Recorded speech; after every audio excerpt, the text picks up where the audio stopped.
we should know about cirrhosis? Yes, sir.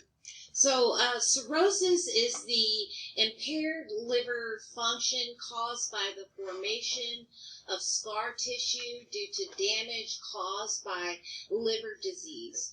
Pick your poison. Excessive chemicals, excessive fats, and excessive sugars are your top 3 culprits to getting liver disease.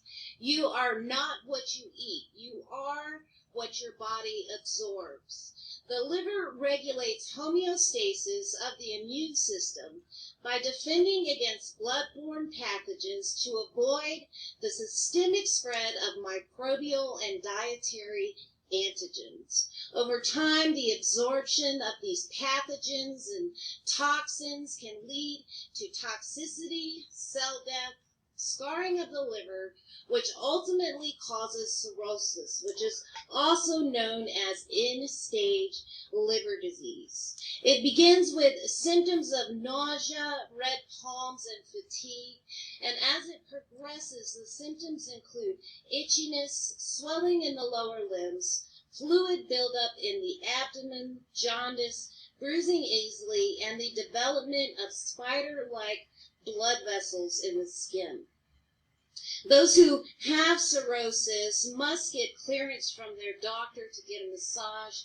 It is a total contraindication due to the systemic spread of this disease. If they do receive approval, you can perform a very gentle massage that can help stimulate the lymphatic system, which helps restore some healthy liver function. However, the damage from cirrhosis cannot be reversed. The life expectancy is anywhere from 1 to 12 years, depending on the stage. If it's caught early enough, you can halt the progression and increase longevity with immediate lifestyle changes. You'll never believe this, but you should eat liver to improve your liver function. Periodically incorporating liver into your diet can improve your liver function by adding the essential nutrients that are depleted from toxins. These nutrients are folate, iron, vitamin A and B, and copper. This completes my presentation with my 13 sentences or less. I was like, I think you went over that. That was amazing. Thank you. Thank you, Ms. Avalos. Well, I guess we can do it. That was very good. That was really good. A lot of those sentences had a lot of commas in them. They were semicolons, and you didn't say it had to be grammatically correct. I did not, madam. Yes, I did not. I love it. Okay, Ms. Carrillo, please tell us about constipation.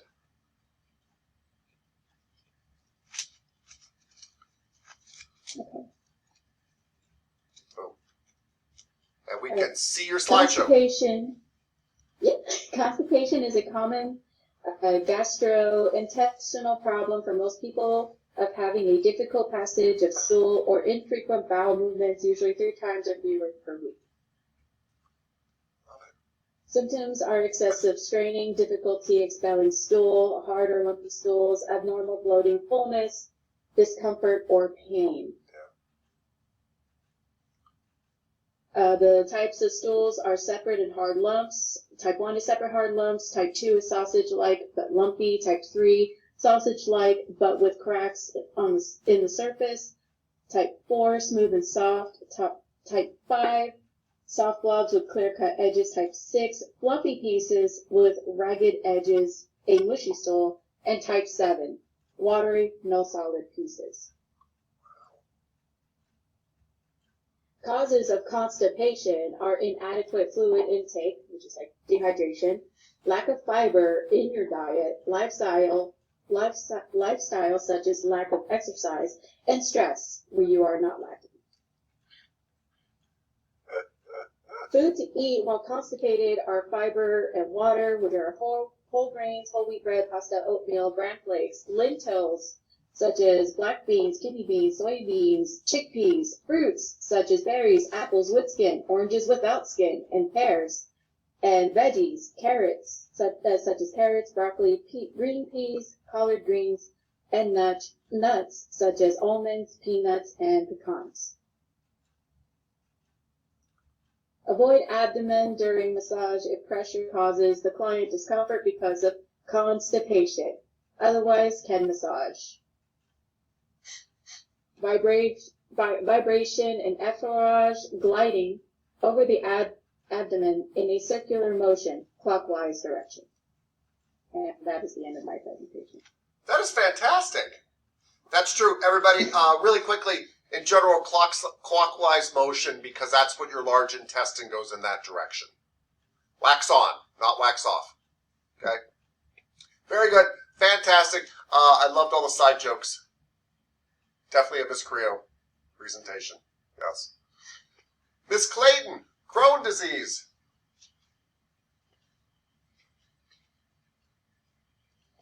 Okay.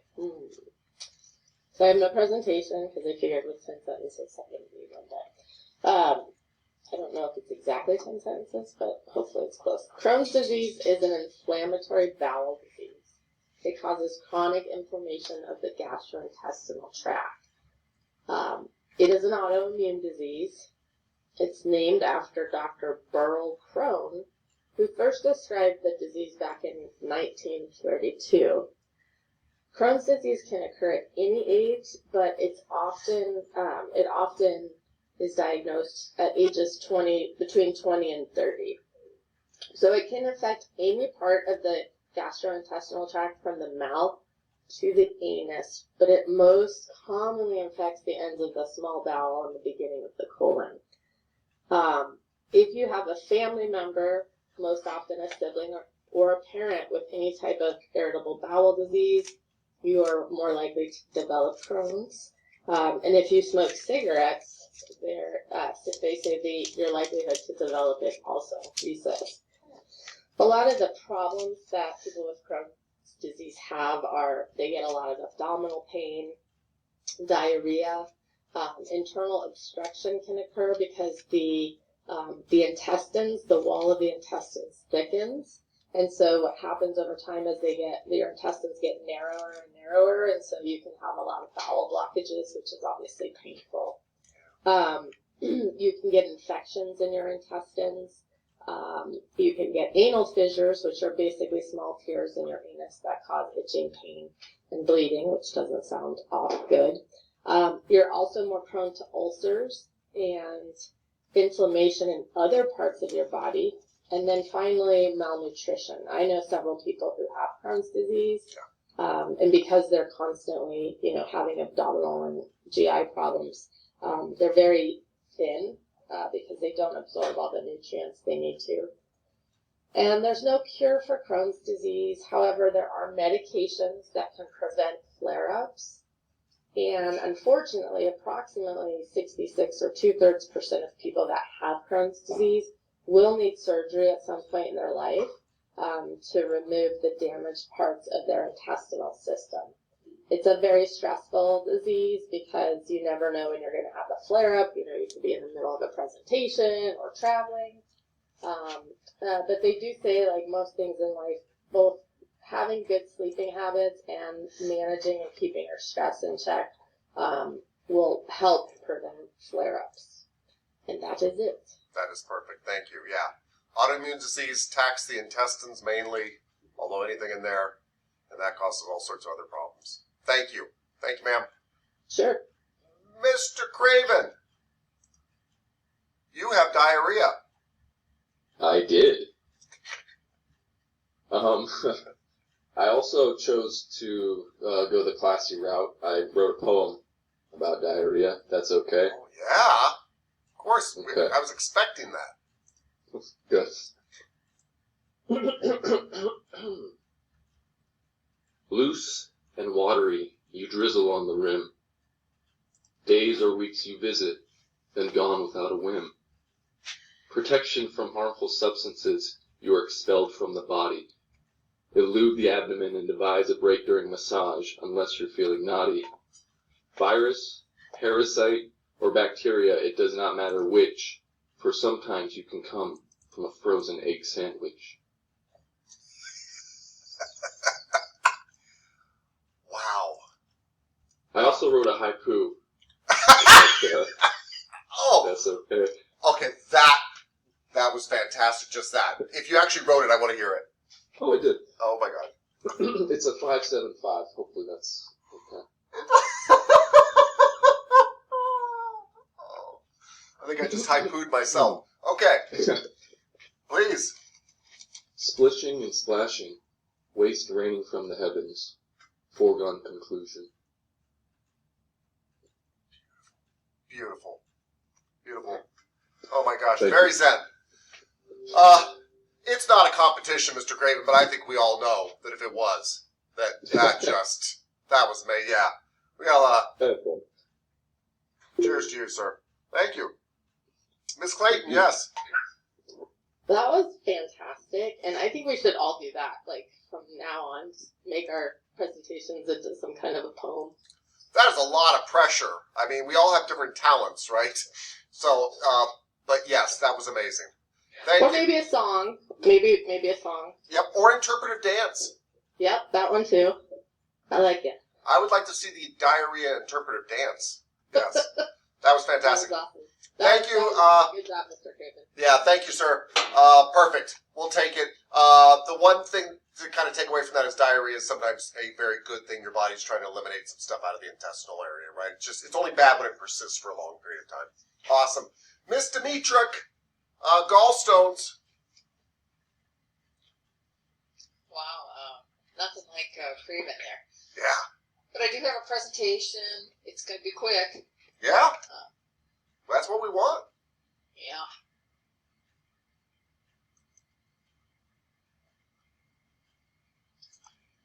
Put it here.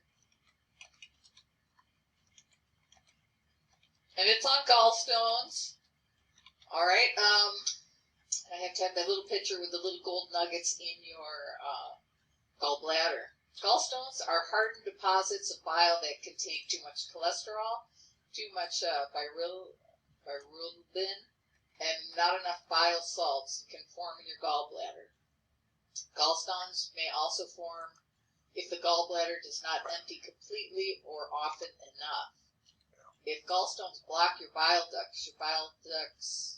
bile could build up in your gallbladder, causing gallbladder attacks, sometimes called biliary colic. Gallbladder attacks usually cause pain in your upper right abdomen, sometimes lasting for several hours. Gallbladder attacks often follow heavy meals and usually occur in the evening or during the night.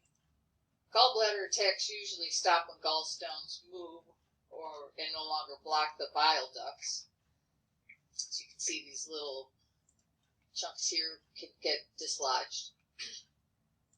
However, if any of your bile ducts stay blocked for more than a few hours, you may develop inflammation of the gallbladder, severe damage to or infection of the gallbladder, bile ducts, or liver, and or gallstone pancreatitis, which is inflammation of the pancreas due to the gallstone blockage. So a lot of things could go wrong. Gallstones that do not block your bile ducts do not cause symptoms. If you've had one gallbladder attack, then you're more at risk to have more. And left to untreated blockages, the bile ducts or pancreatic ducts can be fatal. It's very serious. Yeah, very good. Thank you. Thank you. I like the visual. Super helpful. Awesome. Thank you. So I have a question because I don't know the answer to this. So can high cholesterol intake lead to gallstones then? I didn't go down the rabbit hole. I only had 10 sentences, but I will find out. Okay, I'm just curious. I should know that as your teacher, but I honestly don't know if I'm curious if they're diet related to high cholesterol intake. Yes, Ms. Hendrickson. I believe that it's associated with really low hydration, like especially like if you drink like a lot of soda and drink. Are you thinking kidney stones as opposed to gallstones? Oh yeah, maybe I am. Yeah, that one. Yeah, soda and low hydration. I get that one. Yeah. Okay. Cool. I'll check Awesome. it out. You've had one. Thank you, Ms. Dietrich. It was fantastic. I'm asking you to teach me. That's all. I'm sorry. Mr. Bose. Hi. Gastroesophageal reflux disease. That's a sentence right there. So, the gastroesophageal reflux disease occurs when stomach acid frequently flows back into your esophagus and your mouth. This acid reflux can irritate the lining of your esophagus. It does happen. It's pretty common, thing for people, but when it starts to occur at least twice a week, and it's more moderate to severe acid reflux, then you should probably get it checked out, and you probably have what they call it GERD. So I'm going to call it GERD. So you have GERD. So some of the symptoms is a burning sensation in your chest, usually after eating. Might get worse at night. Chest pain, difficulty swallowing, regurgitation of food or sour liquid, and then a sensation of a lump in your throat. When to see a doctor should definitely be if they're more frequent and you get shortness of breath or jaw and arm pain. Because at that point you may not be having acid reflux, it may be a heart attack, so you definitely want to get that checked out. Some causes of this is risk factors first. So you could be obese, pregnancy, delayed stomach emptying, so you don't go to the bathroom that frequent, and then connective tissues to disorders as well, and then things that can aggravate it: smoking, eating large meals or late at night, eating certain trigger foods such as fatty or fried foods, drinking certain beverages such as alcohol and coffee, and taking certain medications such as aspirin. And then you can treat it by elevating the head of your bed, changing your diet. If weight loss is if weight is an issue, you could definitely lose weight, and that'll reduce some of those symptoms. And you can massage somebody that has GERD.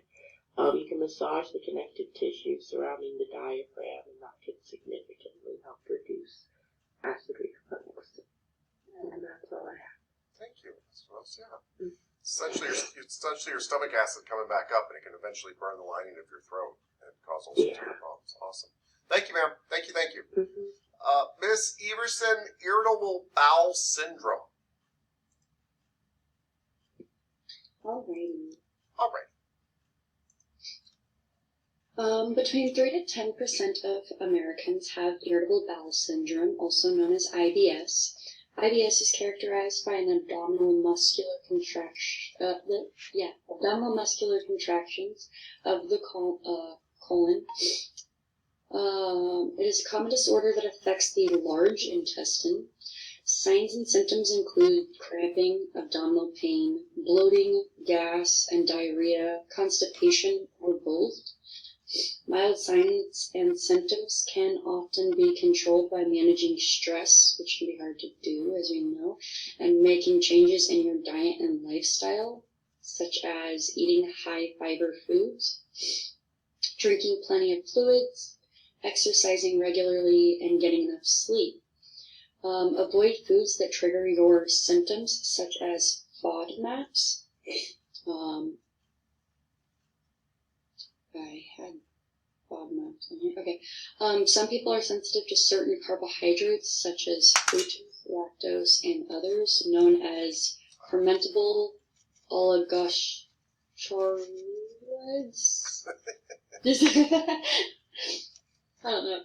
The definition for FODMAPs is a little difficult to read, but FODMAPs. They create more gases in the stomach and can lead to discomfort. And they're found in certain grains, vegetables, fruits, and dietary products. So avoiding those can definitely help with your IBS. You can take medications. There are medications available.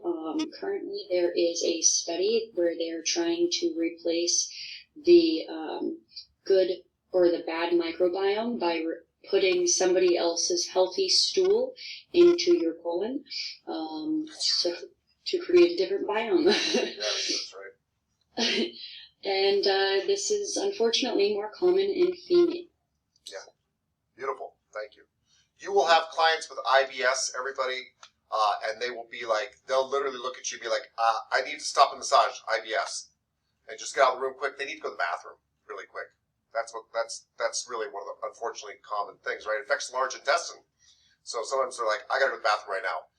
I've had students run out of class for IBS, run out of class, and you're like, okay, see you. They'll come back. And I know somebody who got a stool transplant. So it sounds a little gross, but from his mother. He had terrible IBS. It was life-threatening, and he doesn't have the right bacteria in his gut. And they literally do a surgery where they take poop from his mother, a stool from his mother, and put it into him, and it populated his gut with the right bacteria. Remember where I said you guys are eating for your bacteria, and your bacteria really helping digest your food? We all think that's gross, but there is a fungal forest down there, and it needs to be healthy for you to live. In fact, families share certain types of bacteria, and people in certain countries share certain types of bacteria to help us digest our food. Baby koalas. Do you know little cute little baby koalas? What do they eat their whole life? Eucalyptus leaves. Do you know how hard it is to digest eucalyptus leaves? Do you know what baby koala mothers do when they're born? The baby koala mother takes some of her poop and feeds it to the baby koala so that it has the right bacteria in it so that it can eat eucalyptus. And by the way, they smell, I don't know about their poop, but koalas smell like eucalyptus. They eat that much eucalyptus that they smell like eucalyptus. So anyway, this is not that crazy a thing. Koalas do it, and we actually even do it in surgery sometimes. It saves people's lives. So as weird as we think that is, and it's actually fairly safe because you're putting it inside their intestine. It's very dangerous if it gets outside the intestine. But anyway, just little fun facts for you all there that were like, oh my gosh. I love this entire thing. It's lots of poop stuff, yeah. Yes, Ms. Severson? I thought it was fascinating. And then the only suggestion for people with IBS is they may not want to lay face down for very long, so a seated position is actually better for them. Cool. Thank you, ma'am. Beautiful. Ms. Savarino, do you have a question or a comment? No, I had a question. Well, like a comment. I hope I never reincarnate into a koala.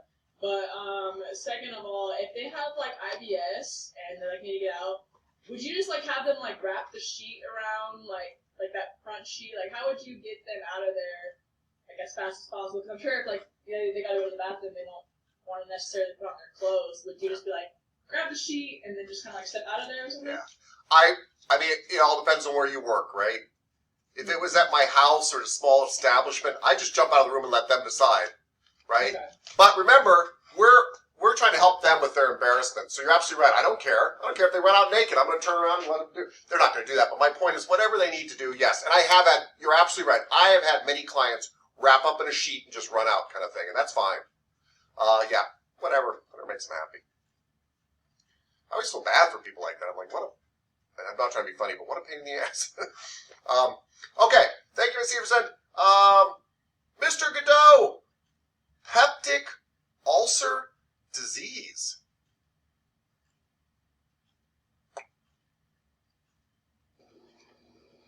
Hello. Hello, sir. Hello. Alright. So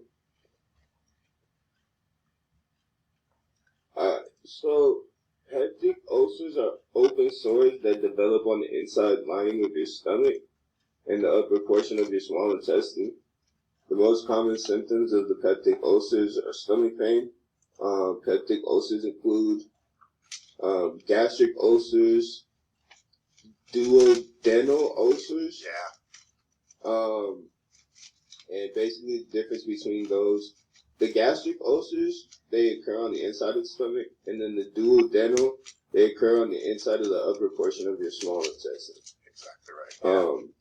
Let's see. The symptoms of ulcer are basically burning stomach pain, feeling of fullness or bloating, or like you have to burp or fart, like gassy feeling, intolerance to fatty foods, heartburn and nausea, and then Stomach acid makes the pain worse.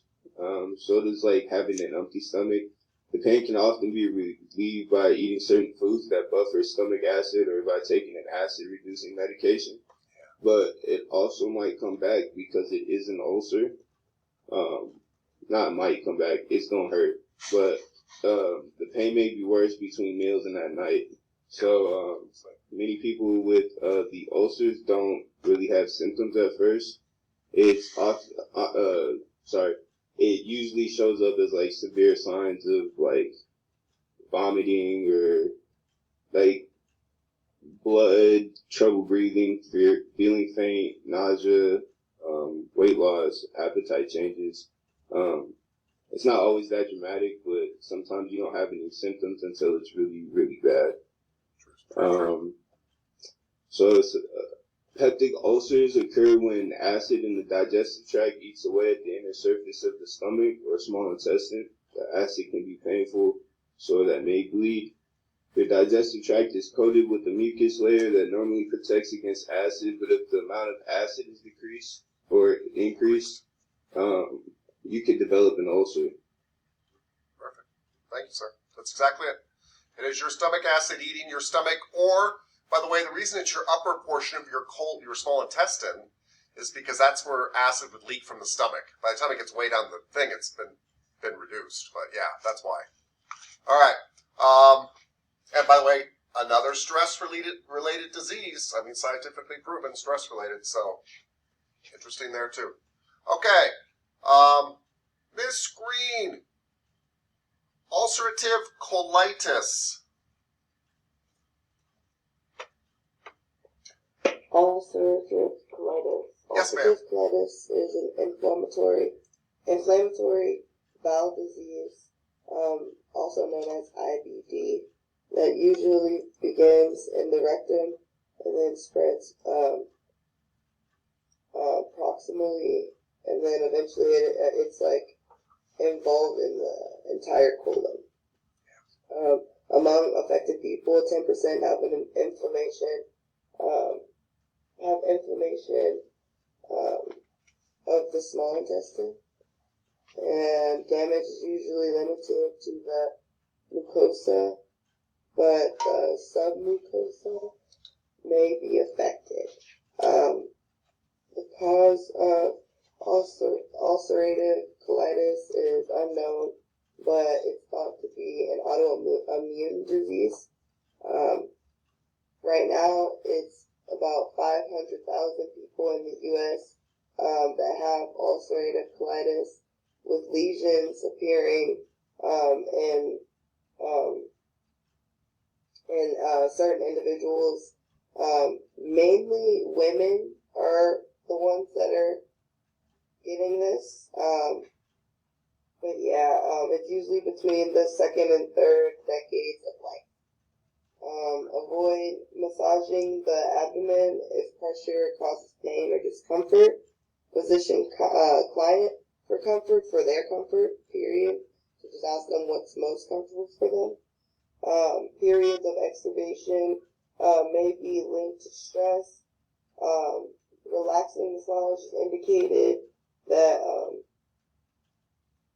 and techniques of effleurage and slower speeds are recommended. Sorry. Page turn.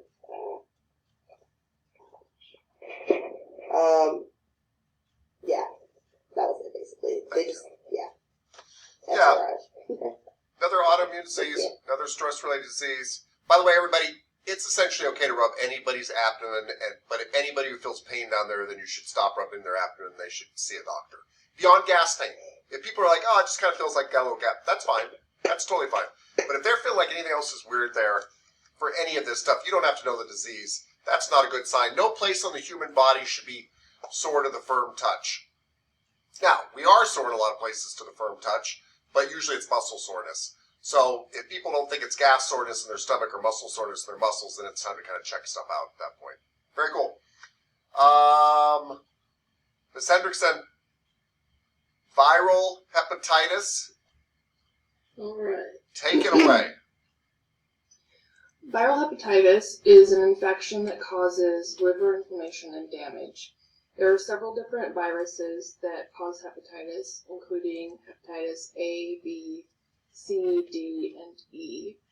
Hepatitis A and E typically spread through contact with food or water that has been contaminated by an infected person's stool. Hepatitis B, C, and D spread through contact with an infected person's blood, and B and D may also spread through sexual contact. The hepatitis A and E viruses typically cause only acute or short-term infections. Hepatitis B, C, and D viruses can cause acute and chronic infections. Chronic hepatitis can lead to complications such as cirrhosis, liver failure, and liver cancer. Early diagnosis and treatment of chronic hepatitis can prevent and lower your chances of developing these complications. When doctors can't find the cause of a person's hepatitis, they may call this condition non-AE hepatitis or hepatitis X. Experts think that unknown viruses other than hepatitis A, B, C, D, and E may cause some cases of hepatitis. Very cool. By the way, everybody, hepatitis in general is 100 times more contagious than HIV. So, and it usually, by the way, it's not something a massage therapist has to really worry about. It's usually the stuff we have to worry about is fluid transmission stuff. That's how you get it. But it is 100 times. So, like needle user, you can get hepatitis by not being a needle user. I'm not trying to make that point statement, but needle users are 100 times more likely to catch hepatitis than HIV from somebody. It's highly contagious. We don't have to worry about it unless you are transmitting blood between you and your client or having sex with your client, which you would never, ever, ever do. So it's fine. It's not highly contagious if your skin is not broken and their skin's not broken. You don't have to worry about it. But yeah. Yes, Ms. Henderson, please. I just had another comment real quick. Please, yeah. My dad had a car accident when he was in his early 20s. That would have been in 70 or the early 80s, I think. And he had to have a blood transfusion, and he got hepatitis from the blood transfusion, but he didn't know about it until like 30 years later. He just felt tired all the time. But there is actually, he did a few different treatments. The first one didn't really work out too well, or just made him really sick. But then, like maybe 5 years ago, they found something that actually like cured it, and it took a lot. Like you had to take pills for like months, yes, but I do. Then it was completely gone now. So. Yeah, and you have to be healthy enough to take the pills too. Yes, yes. My mother got hepatitis. We think from the dentist, or she was a secret drug addict. I don't know, but I think it's more likely she was taken from the dentist. Yeah, it's crazy about the blood transfusions. Yeah, they think it was an unsterilized dental tool that kind of got in there, and yeah, kind of gross. All right, everybody. Let's take a break here, because then we're going to go on to locations and major features like organs and parts of the body. Excellent job on your 10-ish sentences. But excellent presentations too. And so we'll meet back at 9:39. 9:39. Thank you, everybody.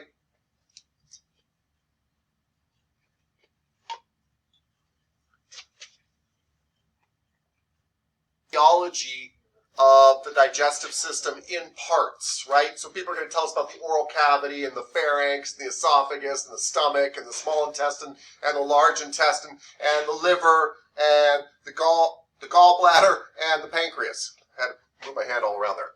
Okay, so Mr. Jones,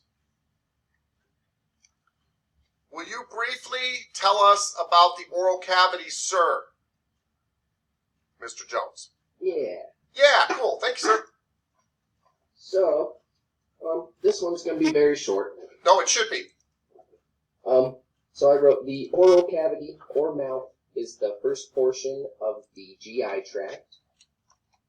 It is located in the lower portion of the head. and it contains the teeth, tongue, and salivary glands. Adults usually have 32 teeth, and the oral cavity leads to the pharynx, and that's about it. Oh, it's a good handoff, too. Oral cavity is where you start masticating your food, right? Breaking it up and surrounding it in saliva. It's your mouth. Yep. Cool. We'll take it, sir. Thank you very much. Mr. Manzanares?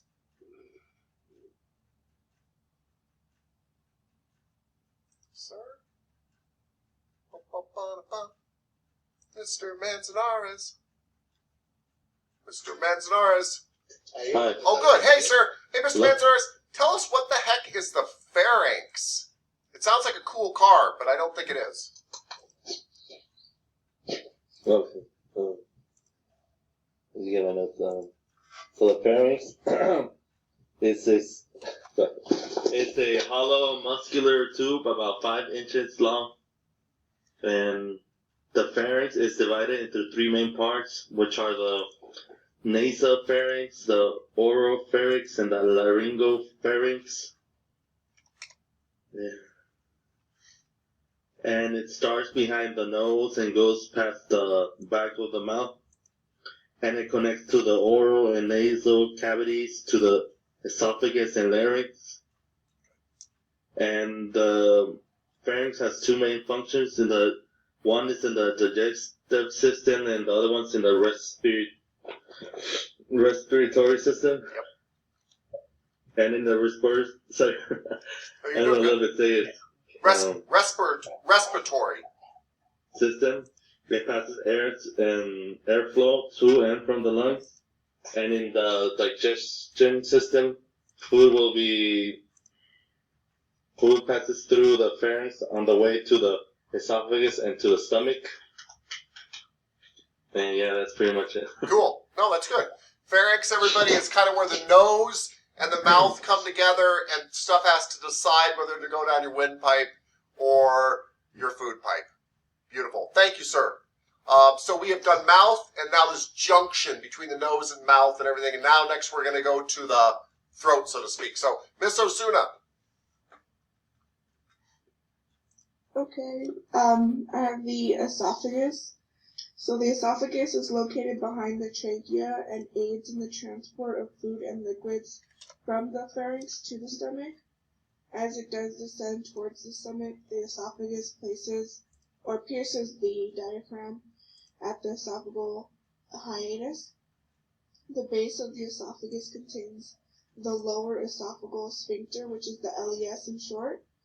The sphincter is a ring of muscles that remains contracted to close or guard an opening. As food is pushed towards the stomach, the LES relaxes and opens up, permitting the food to enter your stomach. The LES is also called the cardiac sphincter or the gastroesophageal sphincter. The lining of the esophagus secretes only mucus. There's also the upper esophageal sphincter, which is the UES, which is a bundle of muscles at the top of the esophagus. The muscles of the UES are under conscious control when breathing, eating, belching, and vomiting, and they keep food and secretions from going down the windpipe. Great. Thank you. So the esophagus, simply put, is our food pipe, and it has several sphincters to control food coming in and out of it. I love it. Thank you, ma'am. Mr. Overman, after we go through the esophagus, we enter into a widened portion of the GI tract. Can you tell us about what this widened portion is? Yes, so the widened portion is the stomach. It's an organ between the small intestine and the esophagus. It is sac-like and in the shape of a J. Both ends of the stomach have sphincters which act as gatekeepers, deciding what and when things enter and exit. The superior sphincter is known as the lower esophageal sphincter. The inferior sphincter is known as the pyloric sphincter. The stomach is made up of fundus, which is the superior dome-shaped portion of the body, which is I'm reading this awkwardly. So, the then there's the body, which is the central portion, and the pylorus, which is the inferior narrow portion. The purpose of the stomach is to aid in the digestion of food. It does this by churning and mixing food with gastric juices made up of enzymes and acids. The foods eventually become chyme, which is a semi-liquid substance. The chyme passes through the pyloric sphincter and into the small intestine, which we'll be learning about probably next time, Sydney. Yes, that's right. Well Thank you done. all for coming. Yes, that was well done, sir. That's exactly what I wanted. Thank you. Miss Pugh, we are now getting ready to go from the stomach into the small intestine. Can you tell us about the small intestine? Yes, the small intestine is a long, narrow, folded or coiled tube extending from the stomach to the large intestine. It is the region where most digestion and absorption of food takes place. It is about 22 to 25 feet long and contained in the central and lower abdominal cavity. Three regions of the small intestine are customarily distinguished: duodenum, jejunum, and ileum. These regions form one continuous tube, and although each area exhibits certain characteristic differences, there are no distinctly marked separations between them. The first area, the duodenum, is adjacent to the stomach. It is only 9 to 11 inches long, has the widest diameter, and is not supported by the mesentery. Ducts from the liver, gallbladder, and pancreas enter the duodenum to provide juices that neutralize acids coming from the stomach and help digest proteins, carbohydrates, and fats. The second region, the jejunum, is in the central section of the abdomen, comprises about 2/5 of the remaining tract.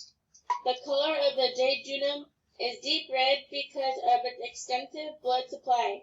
Its peristaltic movements are rapid and vigorous, and there is little fat in the mesentery that supports this region. The ileum is located in the lower abdomen. Its walls are narrower and thinner than in the previous section. Blood supply is more limited. Peristaltic movements are slower, and the mesentery has more fatty areas. And the mucous membrane lining the intestinal wall include transverse folds called plicae circulaires and finger-like projections called villi. These structures greatly increase the area of the secreting and absorbing surface. Cool. Thank you.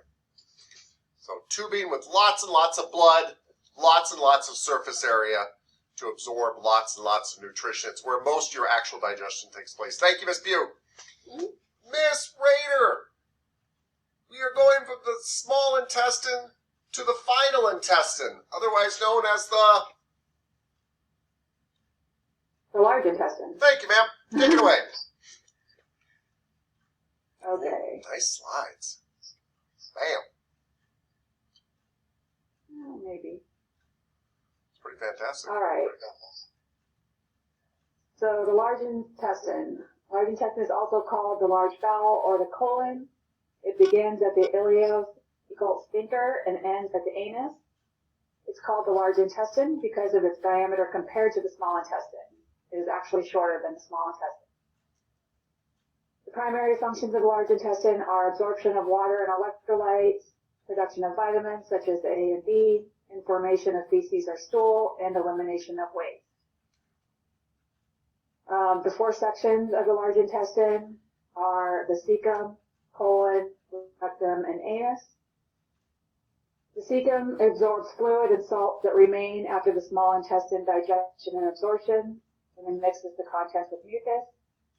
The colon, as the mixture travels through the four sections of the colon, which are the ascending, transverse, descending, and sigmoid, it removes water and some nutrients and electrolytes from the partially digested food to form stool. The rectum receives the stool from the colon and sends signals to the brain if there is stool to be evacuated, and it holds the stool until evacuation can happen.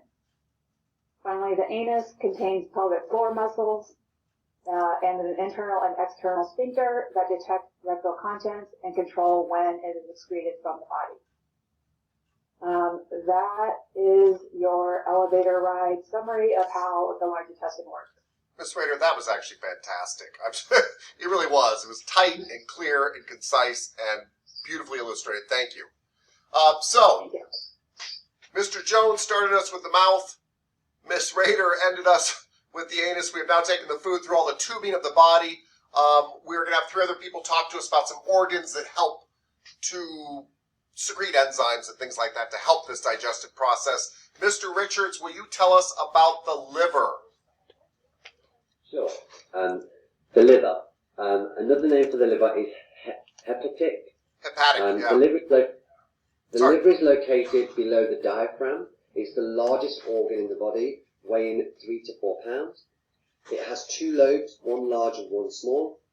It has unique blood vessels, capillaries, that carry blood from the spleen, the gallbladder, the pancreas, back to the liver. Its main secretion is bile.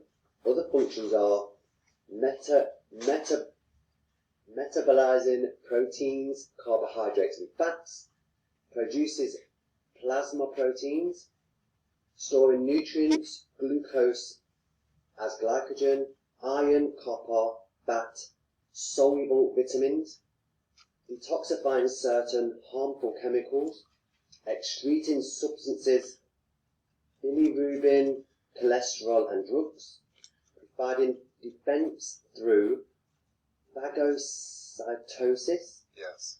So when exercising, the liver quickly breaks down stored glycogen into glucose for energy for the muscles.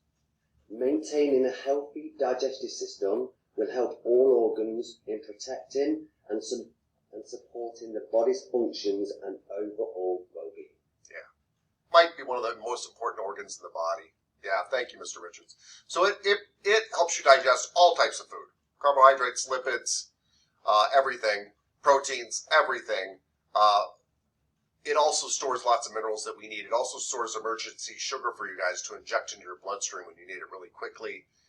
It's just kind of an amazing organ. It really does do like 4,000 things. Thank you, Mr. Richards. Ms. Savarino, can you tell us about the gallbladder? Sure. Sure. Sure, why not? Why not? Well, it's not like I don't have any other choice, right? It's a hollow, pear-shaped sac that lies on the inferior surface of the liver. And one important thing to know about the gallbladder, it doesn't produce the bile. We just heard from Mr. Richards that the liver produces it. What the gallbladder does is it stores it and it secretes it. So the lining of the gallbladder contains a rugae that enables the gallbladder to expand as it fills with the bile, just like the stomach. And then cholecystokinin, right? Yeah. Is that how we say it? Okay. Secreted by the intestinal wall stimulates the contraction of the gallbladder, and then that bile is transported to the cystic duct. And, that's about it. That's it, yeah. Shoots it in there and into the intestines and gets you digesting, especially fats and stuff, yeah. Very cool. Thank you. And I love what she said, right? It doesn't produce bile. It stores and concentrates bile that the liver made and then injects it into the intestines. Beautifully done. Mr. Singletary, what the heck is the pancreas? Okay, I'll give my abbreviated version. Apologize if I don't hit everything. In humans, the pancreas is located in the abdomen behind the stomach and functions as a gland. As part of the endocrine gland, the pancreas functions to regulate blood sugar levels, secreting insulin, glucagon, and pancreatic polypeptide. Cells within the pancreas also help maintain blood glucose levels, also called homeostasis. When blood glucose levels are high, beta cells secrete insulin to decrease glucose in blood. Delta cells in this inslet also secrete somatostatin. I'm not sure if I pronounced that right, which decreases the release of insulin and glucagon.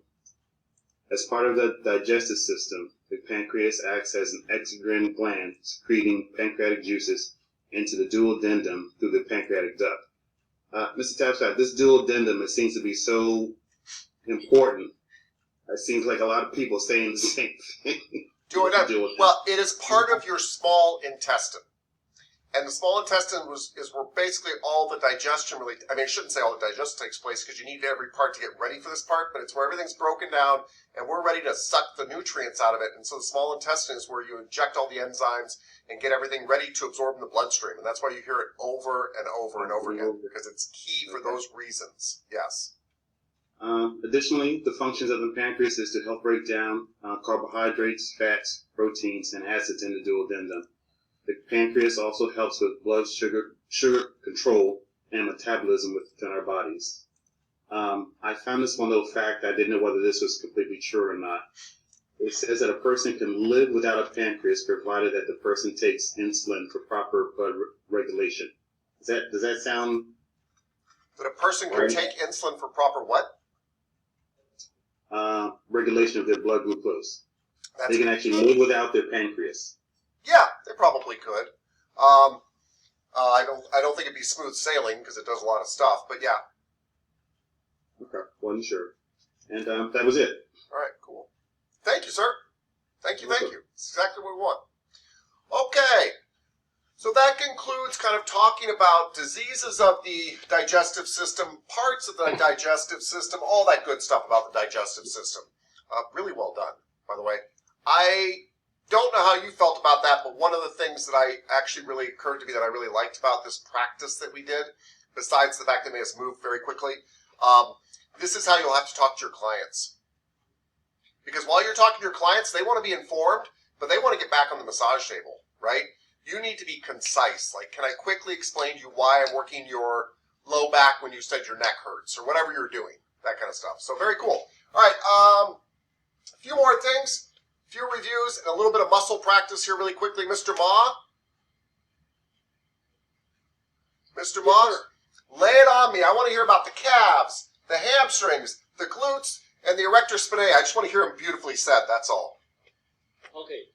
So the calf muscle is a gastrocnemius plantaris soleus.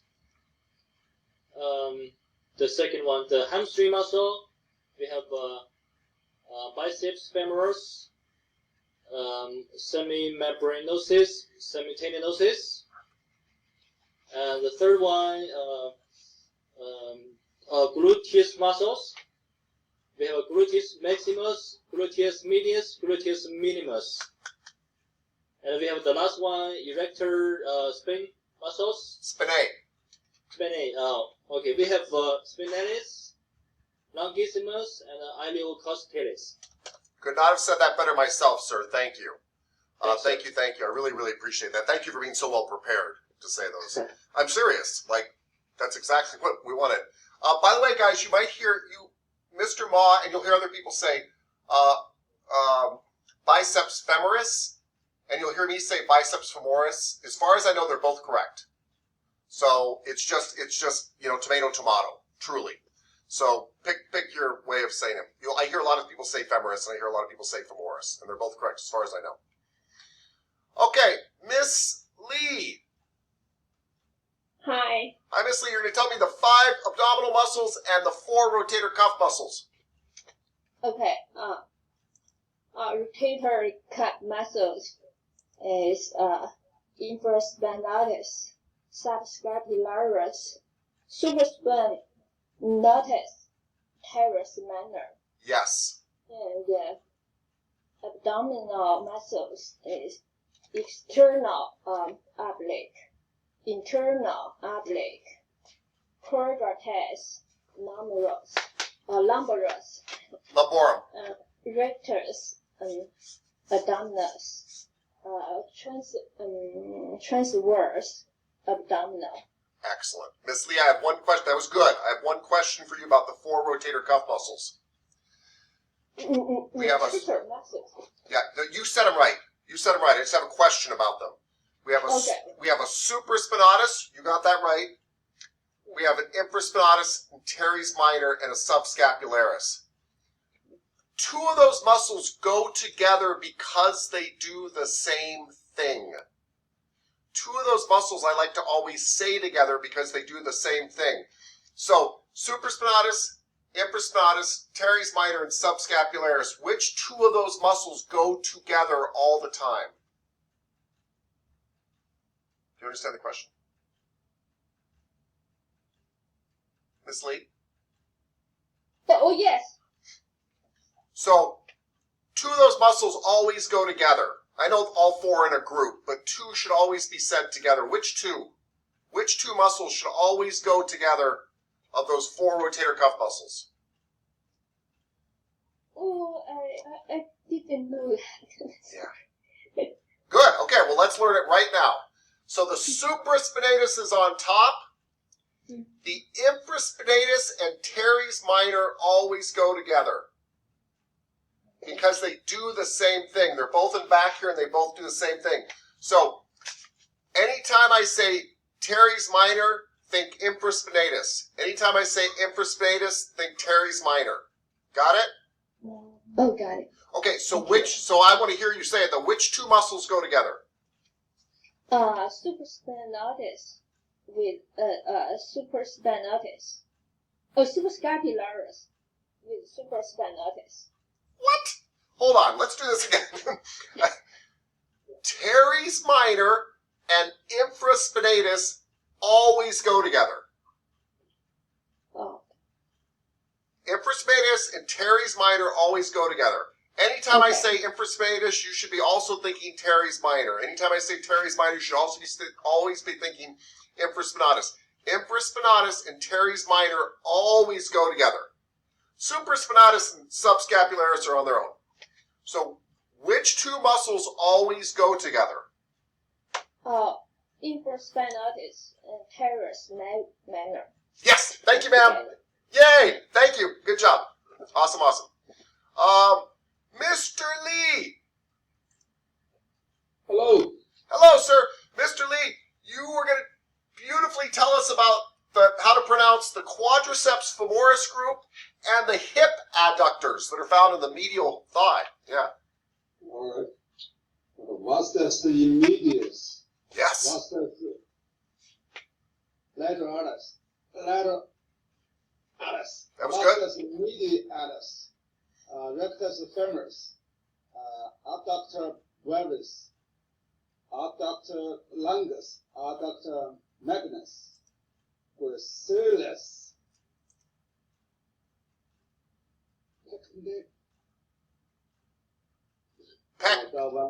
Pectidius. Yeah! That was good, sir. We'll take it. Thank you, sir. Thank you. Awesome. Okay, and Miss Deng. Miss Deng? Yes? Miss Deng, you were going to tell us...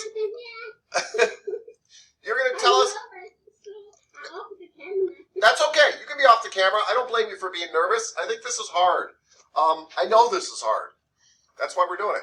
So can you tell us the name of the 4 occipital muscles? You have 4 on each side, so there's really 8, but the 4 occipital muscles?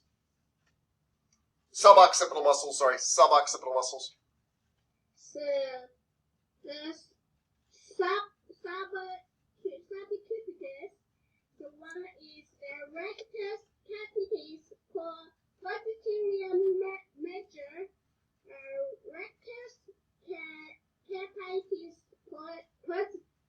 posterior minor, or oblique capitis superior, or oblique capitis inferior. Wow, that was really good. Those are a lot. That's a lot of words. Yes. Another 6 Yeah.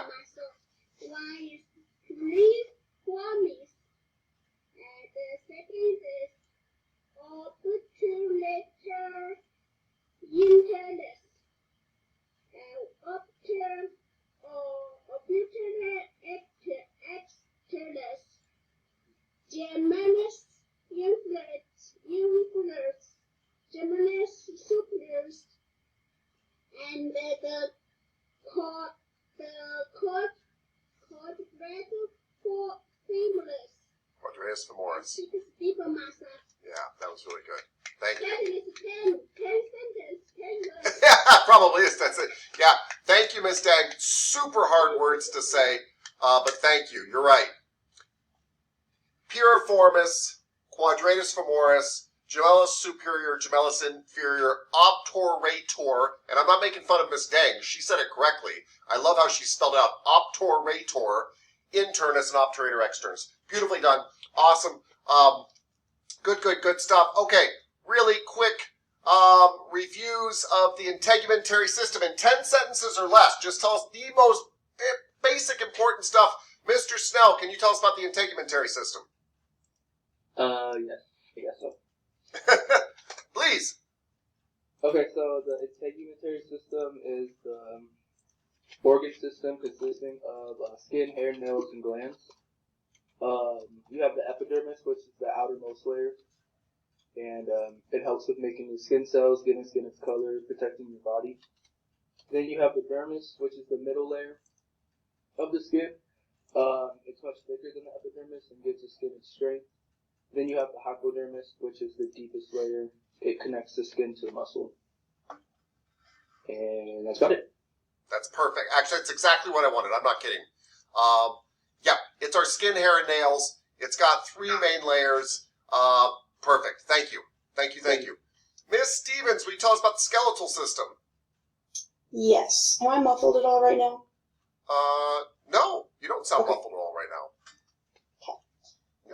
Skeletal system is the internal framework of the human body.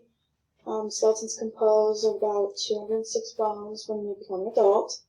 The skeletal system is the support structure for your body. It allows shape, movement, makes blood cells, provides protection for organs, and stores minerals. It's also called the musculoskeletal system, and it's divided into 2 parts, the axial skeleton and the appendicular skeleton. The axial is like the central part, so it's got the skull, vertebrae, ribs, and sternum. And the appendicular skeleton has like your extremities, legs, arms, and pelvis. Cool. Thank you, ma'am. Perfect. Thank you. Mr. Thornton, muscular system.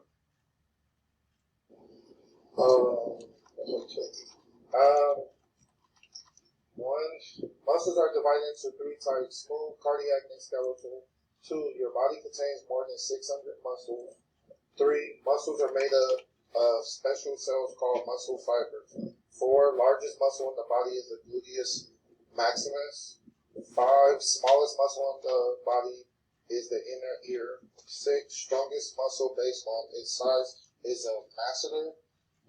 7, muscles are attached to bones by tendons. 8, muscles make up about 40% of your total body weight. 9, your busiest muscles are those controlling eye movements. And 10, hardest working muscle in the body is the heart. Dude, that was awesome.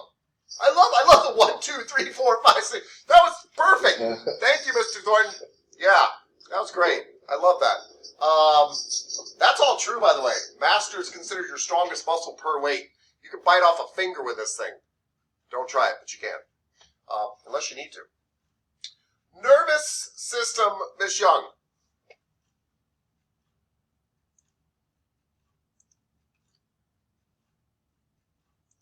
Miss Young, are you nervous? Are you there?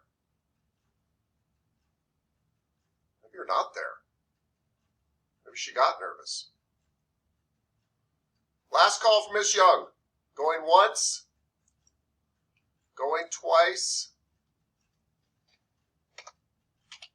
Okay. We're letting it go. All right, everybody. That was fantastic. Hold on. Let me pull up something else here.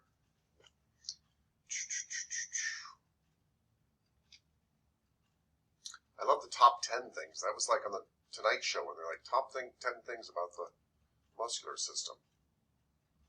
All right, bear with me, everybody. I just pulled up a different slideshow. Okay. We're going to talk about the cardiovascular system. We are going to talk about it more at length tomorrow. And you will be doing some presentations, but I will be talking about it too. You will not be doing the entire presentation. But I want to, actually, hold on. I want to start a new recording.